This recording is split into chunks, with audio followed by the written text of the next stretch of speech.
So Julia was first diagnosed with asthma when she was 4 years old. I suspected that she had asthma because she would always have these coughing episodes that I called it.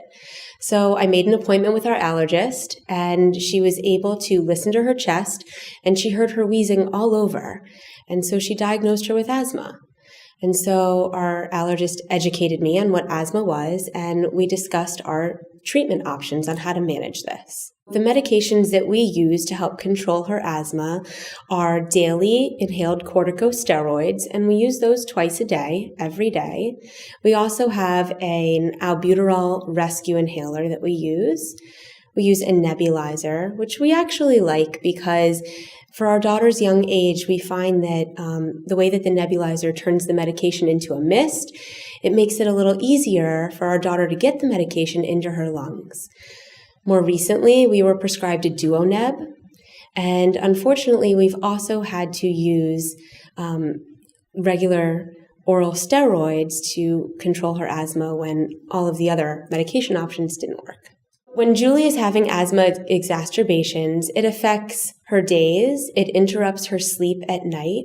In fact, I always sleep next to her when she's having asthma exacerbations or any difficulty breathing, because that way when she wakes up in the middle of the night, I'm right there to give her her medication, and she doesn't have to walk down the hallway and find me.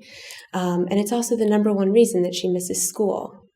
She wants to be able to run around and play, and she wants to be a 5-year-old. And sometimes her asthma does slow that down, and it does get in the way of her doing daily child activities. So we try best we can to control that with medications because we don't want her to limit anything in life. Well, today's been an interesting day. We were on a road trip to Washington, D.C., and my daughter, Julia, started having asthma exacerbations in the car.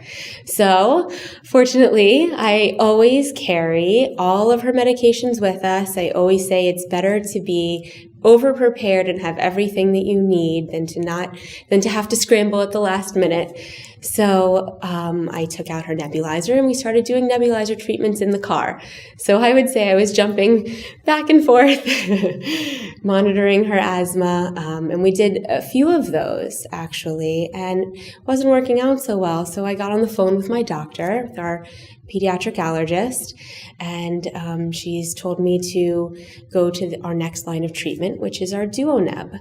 And so we're monitored very closely with our doctors, and it's a great thing to have that important collaboration with them, because if you communicate very effectively with your doctors, I find that it just gets better treatment for your child when you can explain what's going on to them, and they're able to work with you to let you know exactly what the next line of treatment will be to help them through that exacerbation.